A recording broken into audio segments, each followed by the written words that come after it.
See, it's finally reached 10.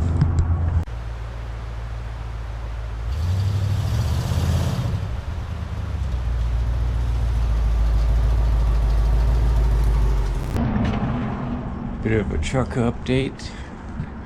Pretty much winter's almost over.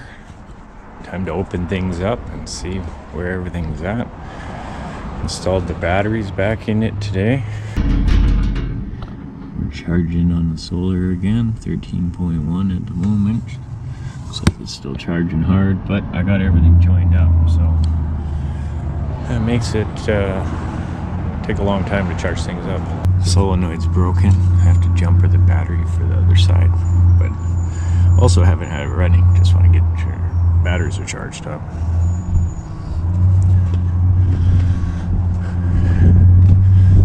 This is cool. I just gotta show you this. This is one of those wireless battery monitors.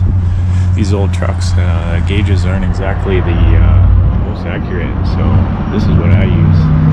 Works good. I don't know if you can see it in that, but that's the app that runs the monitor. Right now I'm on solar batteries in 12.9. That's actually all the batteries.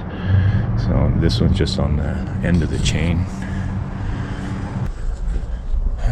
With COVID and everything else that's going on, not sure how much traveling I'm going to be able to do this year, but it does have some stereo to it. Threw in a couple 10-inch subs. It actually kicks pretty hard. I don't mind. Vibrates everything pretty good. Vibrates the mirrors. Kenwood deck. Oh, look at all the nice stuff. That's amp kicker.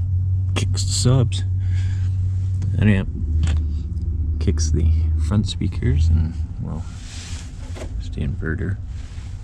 But yeah, haven't turned any of that on yet this year. Just letting things charge up. There's a lot of work to get done on the truck still. I gotta change this transfer case. It's having problems. MP203, MP205. Got my cylinder heads in there. Bottom end, block, 390 block. 390 pistons, all 30 over. All secondhand. Intake down there. Still missing some parts for this engine though. Need to buy a camshaft. Got no push rods. Got no head bolts actually either. Got no valve covers. Bunch of stuff. All I got was the bottom end, basically. Short block. And a few parts missing from that as well. New water pump. In a 60 carrier. Gotta get that installed.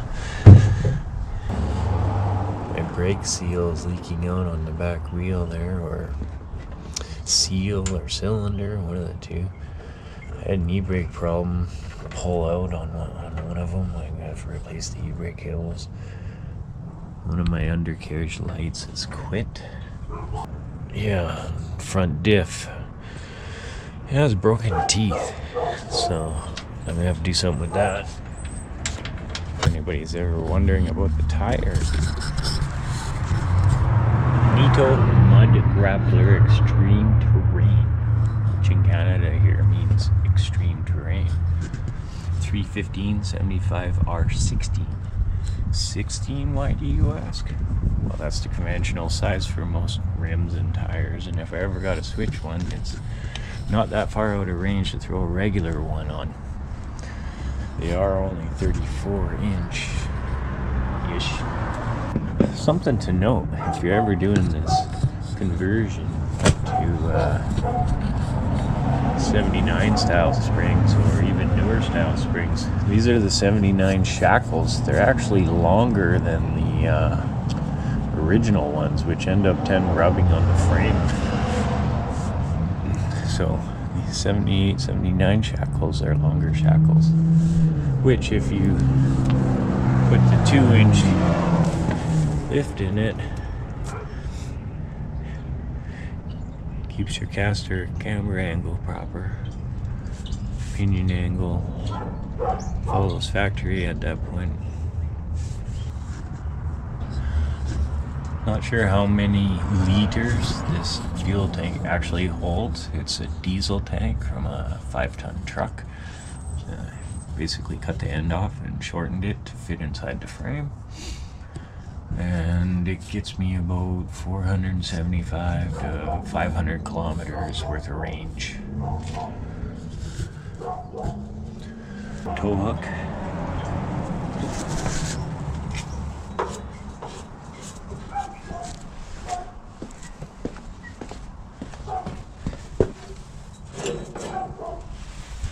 Overland gear video. Stuff I bring.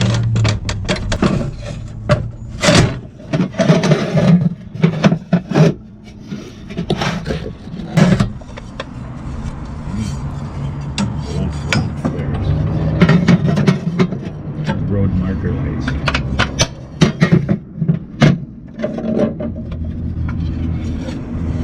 But they still do the job.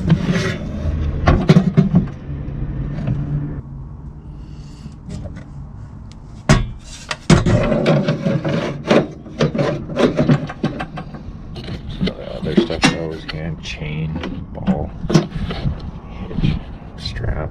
As you can see, high lift jack. Fire safety, good place to keep the oils when you got your brake fluid, gear oil. Surprised how much you need gear oil. Transmission fix, just in case. Wire dry. Old Ford, never leave home without it. Some of the junk I carry with me. Make sure you always bring one of these. If you're driving one of these old Ford trucks, spark box. Always have a spare. Oh, filter. Always bring a pry bar whenever you go. Always have spare fuel. I'm gonna dig out some of this gear as well. This radio. Everybody should have one of these. This is old. It's a little dusty and dirty, but my dad had this before. Nice old radio. Runs on 12 volt batteries, AC and DC. That's in case the world goes to shit. A lot of the stuff for overlanding, I get secondhand. Fire extinguishers, always a good thing to have for overlanding. This one's still good. It says it's charged. It was, well, it was good in 1979. Still charged though. Been too afraid to pull the pin to check. Obviously, you need a thing to bury stuff. And an axe I used once, but it was dull as dull can be. Another little feature I have going on. I've got my own sound system in here. I got these satellite speakers, and that is a old pyramid equalizer. Now what's cool about that is it has an output equalizer and RCA in. So I just hooked a phone jack RCA to it and literally play my phone through it. Works great. Looks like the power is on.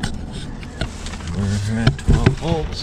Switch it over to this other battery. Normally I only run 2 batteries, but right now they're connected, so they're going to read the same. Cooler, fridge. Works well for us. It pulls about 4 to 8 amps whenever it's on. Idling. Works well. Coffee maker.